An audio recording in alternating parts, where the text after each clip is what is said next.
Bonjour, seconde vidéo, second test. Ici, je vais en profiter pour vous présenter les dernières figurines que j'ai pu réaliser en termes de peinture, donc sur ces 2 dernières semaines. Alors elles sont sur plusieurs armées.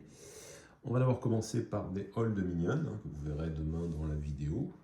Alors, j'ai commencé par ce personnage ici, l'Hierodicon, personnage que je n'avais pas encore dans mon armée et qui est quand même assez important. C'est pour cela d'ailleurs que je suis venu à le peindre. Alors, il faut savoir que j'utilise les techniques dites de slapshot, c'est-à-dire un coup de bombe noir ou d'aérographe noir et un brossage, comme vous voyez sur cette figurine de Yoroni. Un brossage avec un blanc un peu grisé, en l'occurrence c'est du Corax White de Games Workshop, donc c'est un blanc, enfin un gris très pâle on va dire plutôt qu'un blanc. Et ça donne un peu cet aspect-là. Et avec les peintures Speed Paint ou les peintures de gamme équivalente, contraste chez Games Workshop ou autre, et bien voilà un peu ce qu'on peut obtenir. J'utilise également les peintures Speed Paint métalliques et également des peintures métalliques classiques pour faire un brossage après avoir mis les jus, puisque le contraste n'est pas suffisant sur les peintures métalliques. Il faut quand même rajouter un jus et un petit brossage pour donner un peu de profondeur aux métaux. Donc voilà, ici le Hierodicon. Hierodicon, je l'ai accompagné, alors il ne sera pas accompagné de cette unité bien sûr, mais dans mes réalisations d'une unité de garde de Varangian, ici, voilà.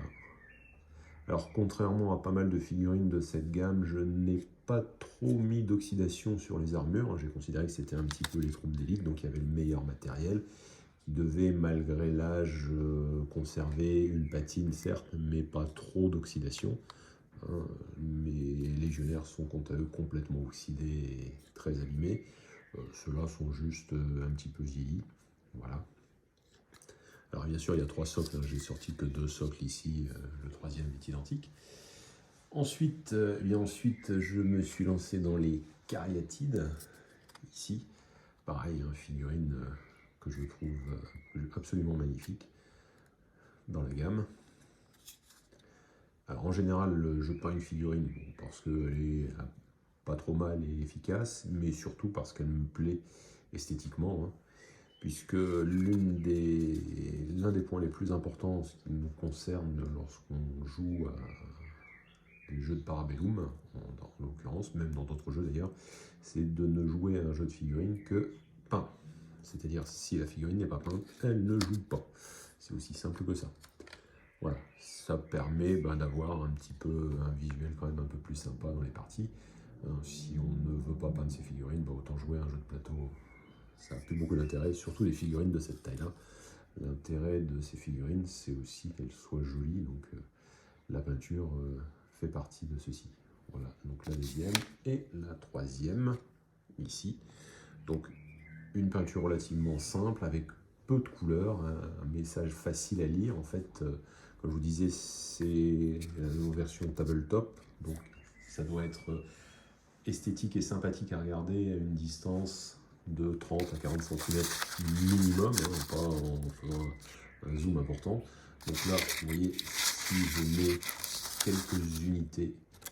quelques figurines de la même armée, vous voyez qu'il y a une forme d'unité avec le socle qui est identique, et très peu de couleurs, quelques codes pour reconnaître une figurine par rapport à une autre. Les figurines suivantes, toujours dans cette armée que j'ai pu réaliser, sont les bucéphaloi, ici. Donc ceux-là ont un petit peu de vert de gris. Alors, vous le voyez ici, au niveau des jointures, un petit peu là sur le dessus. Alors en fait, ça c'est la peinture technique Nil-oxyde, un peu vert pâle, un peu couleur d'oxyde de cuivre de chez Games Workshop, que j'utilise alors dans un premier temps la figurine et bien sûr cette forme là. J'ajoute la partie métallique sous forme de speed paint métallique, donc ça couvre un petit peu en donnant un petit peu de relief. Ensuite l'oxyde, ensuite le num oil, et enfin un brossage avec une peinture, par contre pas speed paint, dessus. dessus de tons identiques pour donner un peu cette profondeur et cette petite brillance qu'on a après sur les plaques d'armure. Voilà.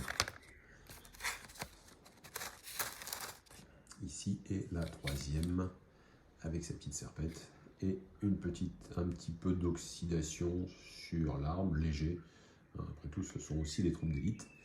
Alors, si vous connaissez un petit peu les listes d'armées, vous avez peut-être compris qu'avec des cariatides et avec des bucéphaloïdes, en général, c'est parce qu'il y a L qui est dessus. Et donc ça, c'était ma dernière réalisation. C'est un temps ici sur l'armée de Old Dominion. Alors bon, au niveau de l'inspiration, j'avoue que j'ai cherché à reproduire plus ou moins ce qu'on avait sur la photo en termes de couleurs. Ah, petite précision, vous voyez ici, je n'ai pas placé la cage thoracique, les côtes qui étaient normalement apparentes, qui étaient une pièce supplémentaire qui venait ici dessus, pour pouvoir, je vais essayer de vous montrer ici à l'intérieur, voilà, pour pouvoir peindre un peu à l'intérieur et avoir cet aspect un peu creusé, que je trouve assez sympathique, plus sympathique que ce que j'ai pu voir sur les modèles qui possédaient encore, enfin qui avaient la petite pièce qui était devant. Donc j'avoue que je n'ai pas posé cette pièce, je ne la trouvais pas pertinente sur la figurine. Bon, ça c'est un avis personnel. Voilà. Ici, alors j'ai utilisé aussi des peintures de la gamme Green World. Eux, ils n'appellent pas ça spin paint, mais c'est des gros pots aussi. Alors, elles sont pas mal, elles ont un peu moins de pigments, mais avec cette technique-là, il suffit de un ou deux passages et on arrive à avoir un rendu assez sympathique. Par exemple, ici sur la partie arrière.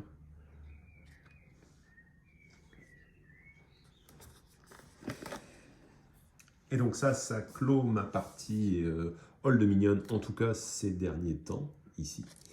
Je me suis ensuite attaqué au Yoroni. Alors Yoroni, au début quand c'est arrivé, j'ai été très enthousiaste. Et puis bon, quand j'ai vu les premiers rendus au niveau des peintures, les photos, j'étais pas chaud. Et je ne suis pas un fan des figurines avec 5, 6, 10 couleurs différentes. Ça commence à faire un petit peu beaucoup à mon goût. Donc je suis plutôt, vous voyez là avec les exemples qui sont devant vous, quelques couleurs, des déclinaisons, des couleurs assez proches, ou alors deux couleurs qui tranchent l'une par rapport à l'autre, mais jamais énormément de couleurs comme ce qu'on pouvait voir, et j'avoue que j'ai eu un petit peu de mal au début. Bon, j'ai fini par craquer, j'ai essayé la peinture et finalement le résultat m'a plu. Alors évidemment il y a un petit peu plus de couleurs, hein, surtout sur les plumes ici de pan, mais globalement ça reste bon, encore acceptable en tout cas en fonction de mes choix. Je le trouve assez sympathique avec sa pipe ici, le personnage. Voilà, donc ça c'est le premier personnage que j'ai réalisé. J'ai ensuite réalisé une unité de 3 Tengu Ayakashi. Vous voyez la boîte ici derrière d'ailleurs, encore. Alors, pareil, hein, j'ai choisi des couleurs qui étaient assez proches de celles de la boîte. Voilà, pour donner un petit peu ici un aspect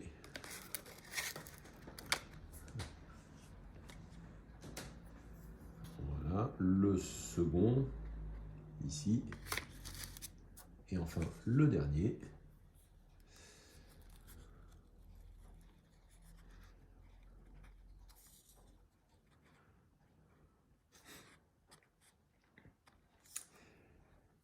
Ensuite, j'ai reçu la boîte, hein, donc je vous ai montré ici un exemple, là c'est le prochain qui va passer sur la table de peinture, ici.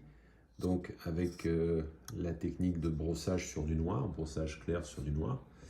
Et j'ai commencé par une unité dont j'ai oublié le nom, hein, qui sont les spécialistes K, donc du combat, ici. Voilà, donc j'ai diminué un petit peu le nombre de couleurs par rapport à ce qu'on voit sur la figurine d'origine. J'ai essayé d'avoir des armures qui tranchaient, c'est-à-dire comme la peau est déjà rouge, j'ai évité de rajouter encore du rouge sur l'armure, donc j'ai simplement mis des rappels dorés sur les plaques bleu nuit. Toujours dans l'idée d'éviter de multiplier trop le nombre de couleurs. Ici, le second. Alors, j'ai également choisi les armes qui ressemblaient le plus à des katanas, hein, puisqu'il y avait aussi une autre arme un petit peu différente, bon, enfin, qui était pas un peu moins dans le style, je trouve. Voilà.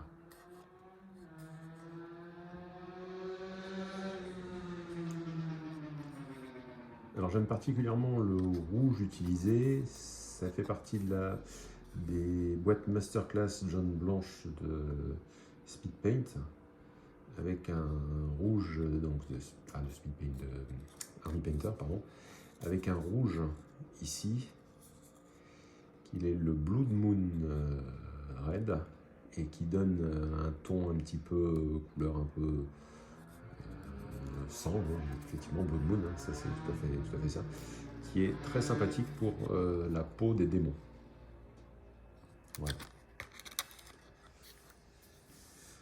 Et donc le travail à venir, eh bien, le travail à venir, c'est le reste de la boîte ici. Donc je vous ai montré les Oni, je crois, les héros, c'est comme ça qu'ils s'appellent. Là, le deuxième personnage, hein, qui ressemble pas mal, hein, les 2 tiers de la figurine sont les mêmes que le Yaboon, mais je vais essayer de faire dans des tons un peu différents pour que ça ne rappelle pas trop l'autre personnage, ici.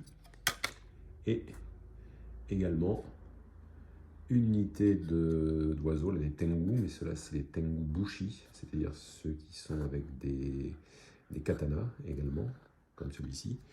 J'ai malgré tout utilisé le reste de ma boîte, parce que la boîte de 2 armées ne possède pas les 2 options, hein, pour former un 4e archer, ici, sachant que j'attends également la boîte First Blood, qui me permettra d'avoir 4 archers et 4 spécialistes du corps à corps, voilà, Tengu Bushi. Voilà.